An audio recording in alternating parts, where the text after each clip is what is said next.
Yo, man, what's good, YouTube, man? It's your boy Mickal, that's aka Mr. Sniper, bro. In today's video, man, we got how good was Gronkowski actually. If anyone, man, hit that like button, subscribe, and share, and all that. Let's go and get into this video, man. Time's most trusted weapon, but also one of the wildest party animals in league history. So, just how good was Rob Gronkowski actually? Growing up in a small village in New York, Rob was born into a family where two things were certain. He was going to play sports, and he was going to be tough as nails. Rob was the second youngest of 5 brothers, and regardless of age, they refused to take it easy on each other. As Gronk had said, there were brawls every day. Every day, they were just full-on fistfights. In addition to being extremely aggressive, to say the Gronkowski family was athletic wouldn't be doing them justice. Rob's dad played college football at Syracuse. His great-grandfather was an Olympic cyclist who at one point held 5 world records. 3 of his brothers. Olympics? Nigga, this nigga riding bicycles? What? Dan, Chris, and Glenn played in the NFL, and his oldest brother, Gordy Jr., played professional baseball. As sports came second nature to him, Rob played just about everything growing up, with plenty of fighting experience. Of course, he played hockey until he was 14. Then in high school, he was the center on the basketball team, first baseman on the baseball team, and tight end and defensive end on the football team. But it was Gronk's junior season when his football career really began to take off. He was dominant on both sides of the ball, catching 36 passes for 648 yards and 7 touchdowns, while mixing in 73 tackles and 6 sacks, on his way to being named second team All-State. Right when it looked like Rob had it all figured out, his family moved to Pittsburgh before his senior year. The change threw him off his game, as he finished his senior season with just 8 catches for 152 yards. Although he struggled to find a groove on the football field, Gronk that year became a showstopper on the basketball court. A longtime Pittsburgh sports reporter said, "When I saw Gronkowski on the court, that's when my jaw dropped. It's a quarter into the game, and I turned to my wife and said, 'You see that kid? He's gonna be in the NFL.'" Gronk's out-of-this-world athleticism for someone his size led college recruiters to see past his disappointing football season and still rate him a 4-star recruit and top 5 tight end in the nation. Rob had colleges from all over the country begging him to choose them. But Gronk, being Gronk, had priorities outside of just their football program. On the college recruitment process, Gronk's dad said Rob had something like 65 scholarship offers, and I asked, "Where are you going?" 65 scholarship offers? Damn, that's a lot.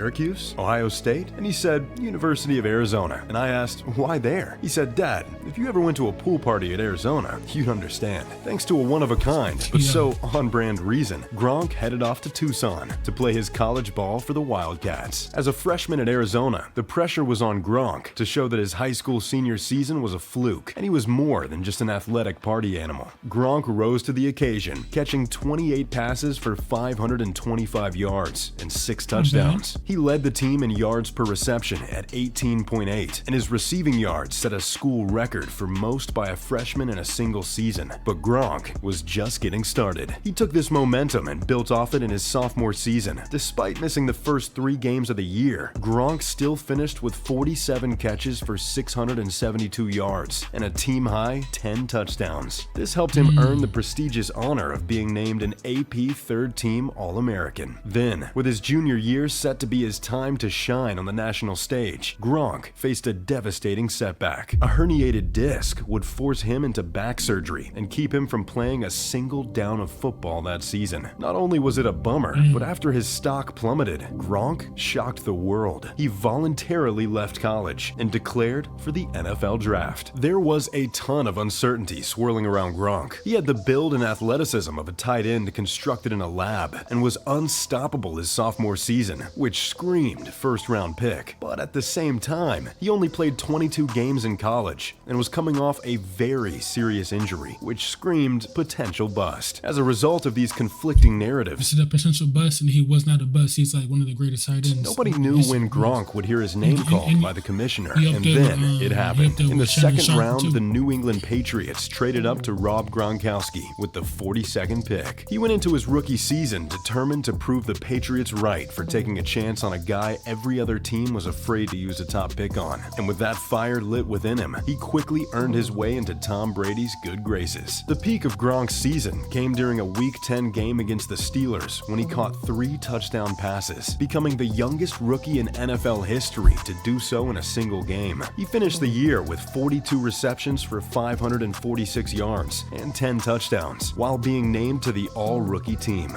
Filled with confidence from his impressive rookie campaign, Gronk's second season in 2011 was one that football fans will never forget. From the first snap of the year, it was crystal clear that he was a man on a mission. In the first 3 games of the season, Gronk put opposing teams on notice as he caught 5 touchdowns in that stretch. And this red-hot start wasn't just luck. Throughout the entire season, Gronk was unstoppable, treating defenders like ragdolls and constantly getting open. By the end of the year, he had set an NFL record for most receiving yards in a season by a tight end with 1,327, and became the first tight end to ever solely lead the league in touchdown receptions with 17. He was also 5th in receptions among any position with 90 in total. To this day, it is the single greatest season ever by a tight end, and it may never be topped. In addition to being a magical year for Gronk, it was also nearly one for the Patriots. New England made it all the way to the Super Bowl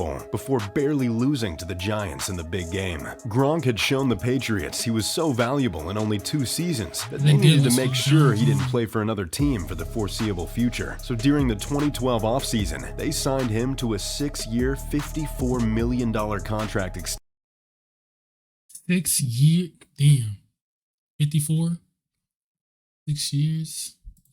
Which at the time was the largest ever for a tight end. Then, just like in college, right when it seemed like Gronk was on a roll, injuries brought the game to a screeching halt. Between the 2012 and 2013 seasons, he only played a combined 18 games because of a variety of medical reasons, such as a broken arm, infection in his forearm, a spinal issue that required another back surgery, and a torn... Yeah, when you guys break an arm, that's like something in... It just sucks, man. ACL and MCL. His calling card was a wrecking ball style of play. It didn't matter who was standing in front of him. Gronk was going to run at them full speed with zero regard for anyone's safety. Unfortunately, that also included himself. Some players go their entire career without suffering that many injuries, so the fact that Gronk had all of that happen in a 2-year stretch explains why people had concerns about him being able to return to form. The thing is, Gronk isn't like most other players, and he further proved this with his 2014 comeback tour. That season, he caught 82 passes for 1,124 yards and 12 touchdowns, becoming the first tight end to catch at least 10 touchdowns in 4 different seasons. And he managed to accomplish this after just 5 seasons, even with all of the injuries. On top of his individual success that year, Gronk played a major role in the Patriots winning the Super Bowl, the first ring of his career. After unanimously being named first-team All-Pro, he officially capped off the perfect comeback tour by winning the Comeback Player of the Year award. The 2015 season was more of the same for Gronk, who again broke the 1,000 receiving yard and 10 touchdown reception mark, on his way to being named first-team All-Pro yet again. As if anyone needed more proof, it cemented the dominance he had on the game while he was in his prime,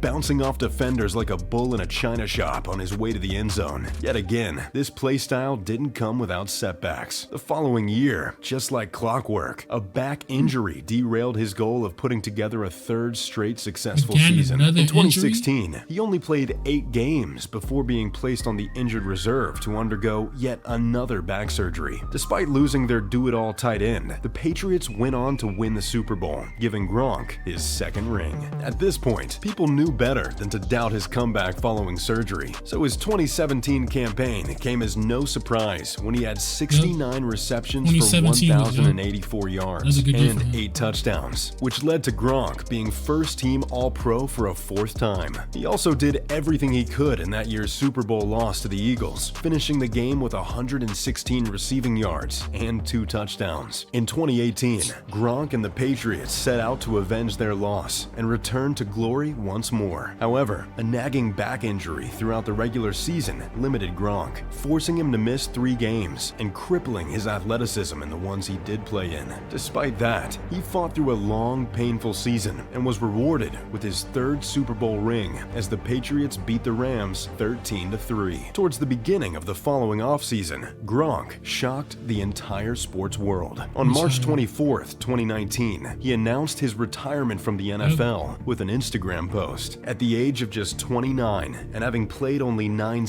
think it's only 29. Sometimes people retire early is because of the injuries, seasons, bro. Injuries will literally set simply you had back. enough. Even though these facts don't come close to telling the full story, Gronk cited the toll that the countless injuries he suffered over his career had taken on both his body and his mind. And in his mind, he had accomplished everything he could have asked for by winning 3 Super Bowls. This was his way of going out on top and doing so on his own terms. However, the following offseason, Gronk's old best friend from New England decided it was his turn to grab all of the headlines. Tom Brady was leaving the Patriots to sign with the Tampa Bay Buccaneers. With this trade, social media was immediately floored with rumors of Gronk unretiring to join Brady in Tampa. After keeping everyone waiting for a month, Gronk finally made a decision. One more ride with the greatest quarterback of all time, and the warm, sunny Florida weather proved to be enough to bring him back to the game. When Gronk unretired, he actually had to be traded to the Bucs because the Pats still had his contractual rights. But Bill Belichick and the Patriots did right by their legendary tight end, and they made the trade happen. During the 2020 season, now at a different point in his career, Gronk was used as more of a blocker in Tampa's offense. With that being said, he still caught 45 passes for 623 yards and 7 touchdowns. Then when it mattered most, as the Bucs tried to go on a postseason run, TB12 knew who he could count on. He turned to his safety blanket for so many years throughout the playoffs, especially in the Super Bowl against the Chiefs. Gronk caught 2 touchdowns in Tampa's blowout win and also became the first player to catch a pass in 5 Super Bowls. After the season ended, Gronk had so much fun he chose to run it back and signed a 1-year, $10 million deal with the Buccaneers. The problem was, history repeats itself. While the year before had been one where Gronk played all 16 regular season games for the first time since 2011, the 2021 season brought the return of old storylines. In a Week 3 matchup with the Rams, Gronk was on the receiving end of the type of vicious hit that he had grown accustomed to giving out. It left him with multiple rib fractures and a punctured lung. Although he didn't return to play until Week 11, he never stopped battling. Despite only playing in 12 of 17 games, he improved his production from the year prior and finished with 55 catches for 802 yards and 6 touchdowns. But Gronk and the Buccaneers season eventually came to an end after suffering defeat in the divisional round against the eventual Super Bowl winning LA Rams. That offseason, with his contract having expired, if the Buccaneers would have won that game against the Rams, they would have won back-to-back. Gronk had another decision to make. Having just gone through another injury-riddled season, he realized he had nothing left to give. So in June, Gronk chose to hang up his cleats for good. When it was all said and done, he had won 4 Super Bowls and had been named first-team All-Pro 4 times in just 11 seasons. Because of his early retirement, his legacy will certainly be a complicated one, but there is no debating how incredible he was while on the field. Even with the lack of games played, he finished his career 5th all-time in receiving yards by a tight end with 9,286 and finished 3rd in receiving touchdowns with 93. He also showed up on the biggest stage, setting a record for the most career postseason receiving yards by a tight end with 1,389 and receiving touchdowns with 14. In addition to Gronk's otherworldly athleticism and strength, he doesn't go on to have the career that he did without Tom Brady being his running mate. The chemistry between the two was just on a different level. With Brady throwing 90 touchdown passes to Gronk, they combined for the 2nd most passing touchdowns in league history between a quarterback and a receiver. They did this when the games mattered the most too, setting a record for the most postseason touchdowns by a QB receiver combo with 15. The TB12 to Gronk connection will go down as one of the most iconic of all time. Despite the countless health issues and lack of total seasons played, Rob Gronkowski will forever be remembered as the most dominant tight end to ever play the game. So, what's your favorite Gronk That is true. If it wasn't for the injuries, I'll tell you, bro. And that was video, man, of how good was Rob Gronkowski. Like, subscribe, share, man. Yeah.